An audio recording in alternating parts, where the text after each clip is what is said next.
Assalamualaikum warahmatullahi wabarakatuh. Apa kabar sobat sekalian? Jumpa lagi di channel Rahmat Rumene. Kali ini kita akan membahas berita dan masih hangat diperbincangkan, yaitu dari pengamat ya. Koalisi besar dibentuk Jokowi karena ragu PDIP bisa menang Pilpres 2024. Nah, ini menarik karena berbagai survei ya, kita ketahui survei itu terus-menerus memenangkan ya Ganjar maupun juga Prabowo dan menyisakan Anies selalu di posisi ketiga ya. Harusnya nggak perlu terlalu serius ya untuk menghadapi oposisi, yaitu koalisi perubahan, yaitu Anies ya. Tetapi yang terjadi ya, semuanya terlihat ya sangat bersemangat untuk benar-benar mempersiapkan yang namanya koalisi besar yang diorkestrasi oleh Presiden Jokowi ya. Itu yang juga disampaikan oleh Zulhas dalam pertemuannya pada saat bertemu dengan Prabowo. Nah, bagaimana selengkapnya ini sesuai dilansir oleh rmul.id. Langsung saja kita baca dan kita ulas. Republik Merdeka, pembentukan poros koalisi besar oleh rezim sekarang ini diramal sejumlah pihak bagian dari sikap politik Presiden Joko Widodo terhadap partai pengusung utamanya di dua kali pemilu, yakni pemilihan presiden Pilpres 2014 dan 2019. Koalisi besar dibentuk karena Jokowi meragukan PDIP akan memenangkan pertarungan di Pilpres 2024, ujar pengamat politik dari Citra Institute Efriza saat dihubungi kantor berita politik Ermol Selasa.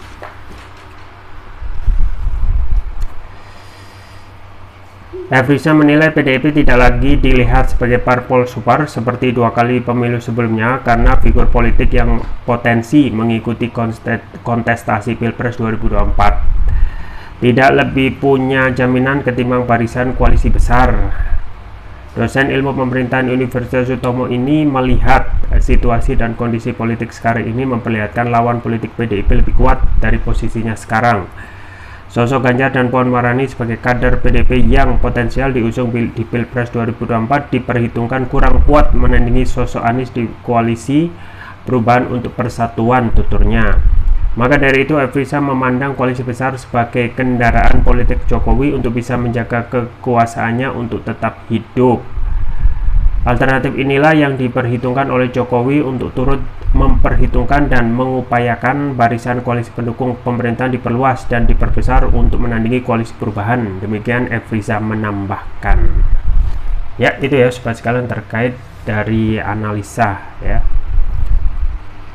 yaitu dari Citra Institute Efriza yang melihat koalisi besar itu dibentuk karena ada keraguan ya terkait potensi kemenangan PDIP. Kita ketahui PDIP sudah menggenggam ya satu-satunya partai yang tidak perlu untuk koalisi ya, suaranya sudah mencukupi minimal 20% threshold untuk mengajukan sendiri siapa calon baca presnya di Pilpres 2024 ya. Tetapi hingga saat ini memang belum ada keyakinan siapa yang akan benar-benar capreskan ya, atau dimajukan sebagai baca pres itu bisa mempunyai kapasitas untuk menang ya. Pun juga partainya sendiri PDIP ya. Makanya perlu adanya bentukan kekuatan yang lebih besar yang sudah sedari awal sudah dibentuk, yaitu Koalisi Indonesia Bersatu KIB dan KIR, Koalisi Indonesia Raya ya.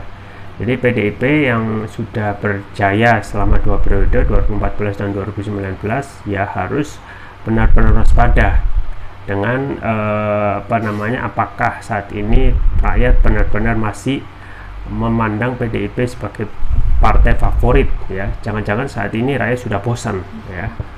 Mengingat dulu Demokrat juga berjaya ya, 2 periode di masa kepemimpinan SBY benar-benar terdapat kemewahan.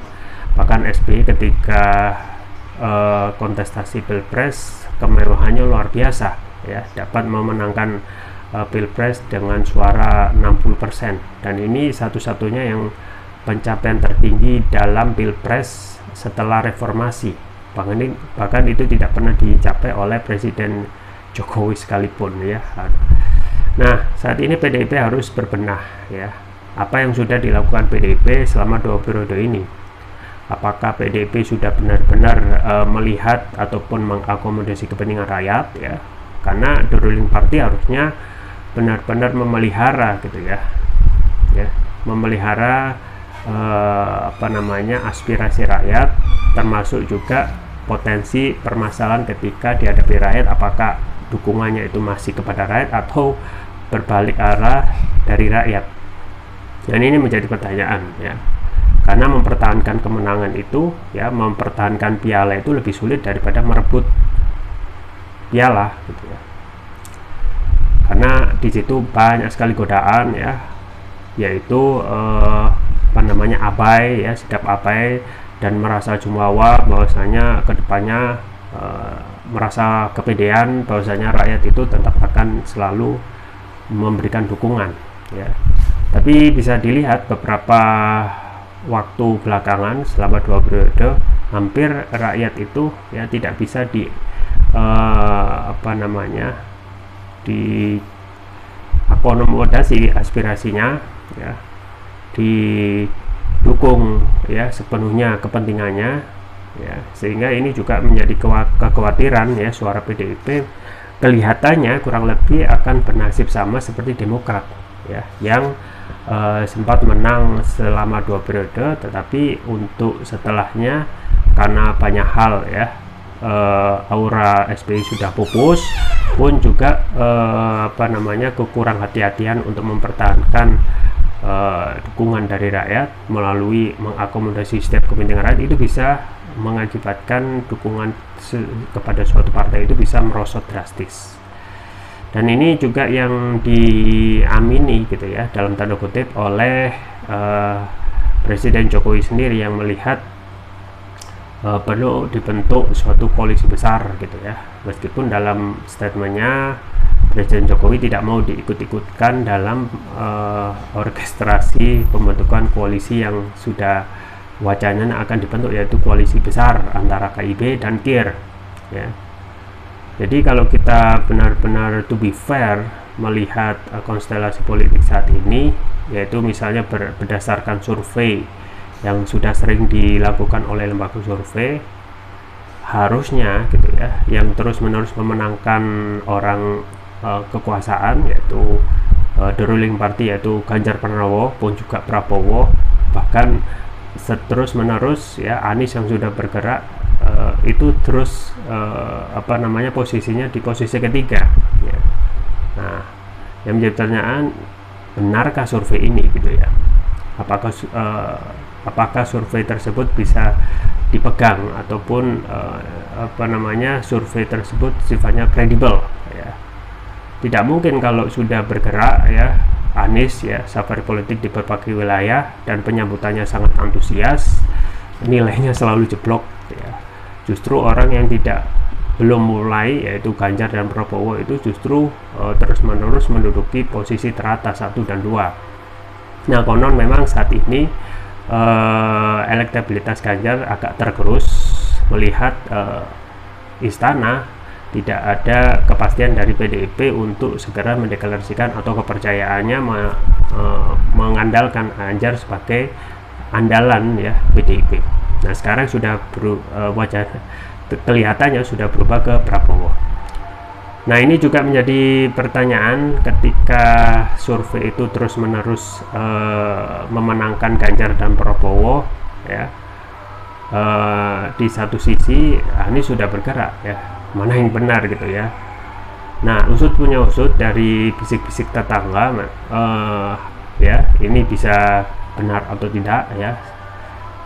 Informasi bisik-bisik tetangga ya, bisa jadi gitu ya, hasil sebenarnya dalam survei itu lebih mengunggulkan Anies jauh dari hasil survei yang selama ini ada, yang terus-menerus memenangkan Ganjar dan Prabowo ya.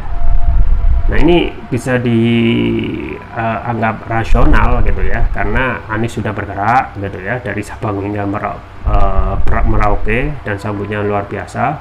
Bahkan di satu safari politik di Makassar misalnya, ada branding mobil dengan tulisan Anies, dan mobil itu yang di branding jumlahnya ratusan ya, kebayang biayanya berapa itu satu wilayah.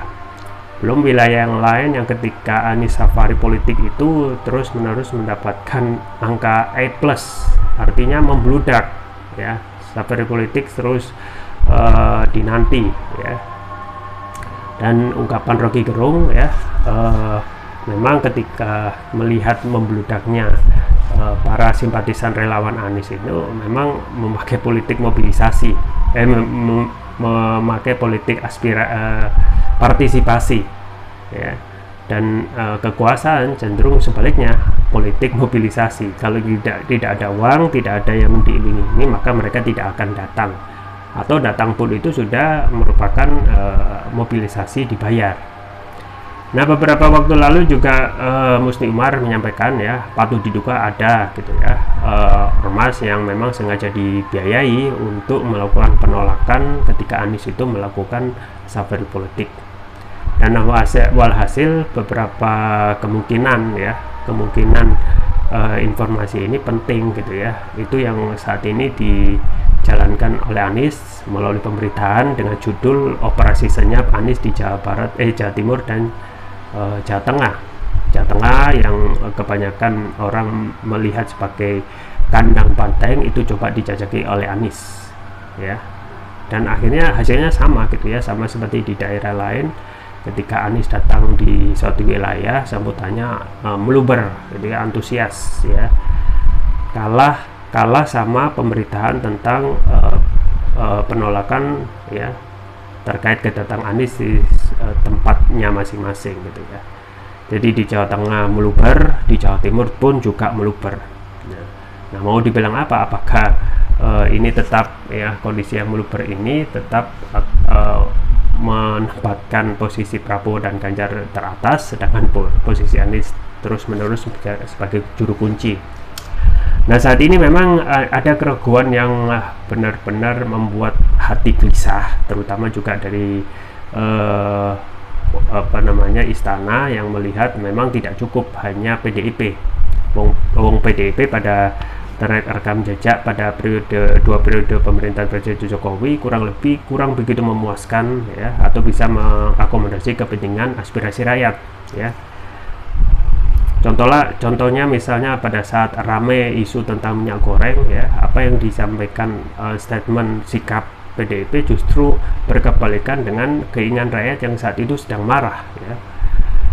Bagaimana mungkin ya negeri yang luas ya, kaya akan sumber daya alam CPO, bahan baku minyak gorengnya justru langka ya, minyak gorengnya justru mahal ya, malah dianjurkan oleh ketumnya untuk nggak usah pakai minyak goreng gitu ya, pakai rebus-rebusan. Nah, sontak ini membuat kaum emak-emak itu marah gitu ya.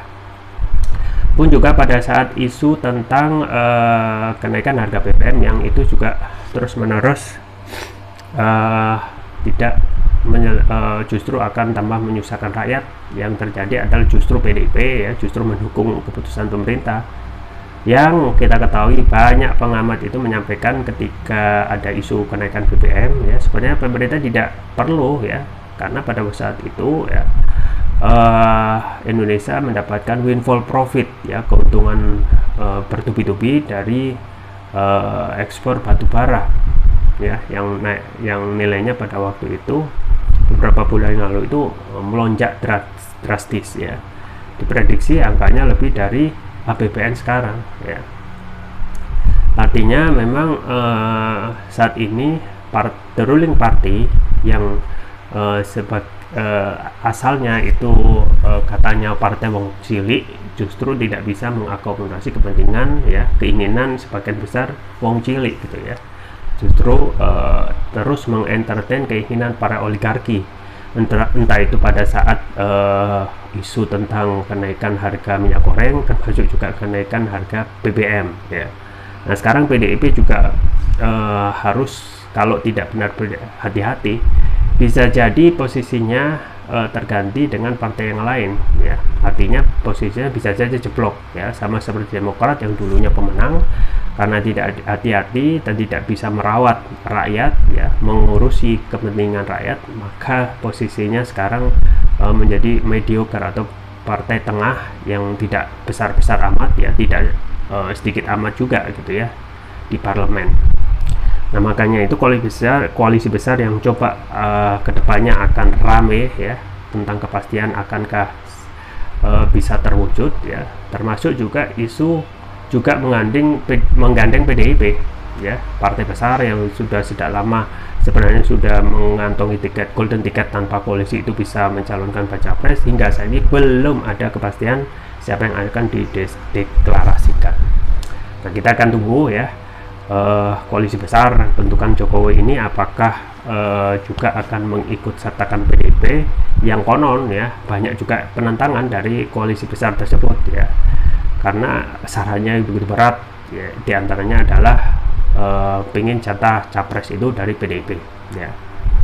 Apakah ini akan terus menerus berkonflik ya, dan pada akhirnya juga akan membentuk poros sendiri, poros koalisi besar dan poros PDIP sebagai partai yang sudah dari awal memegang golden ticket untuk bisa mencalonkan sendiri baca presnya.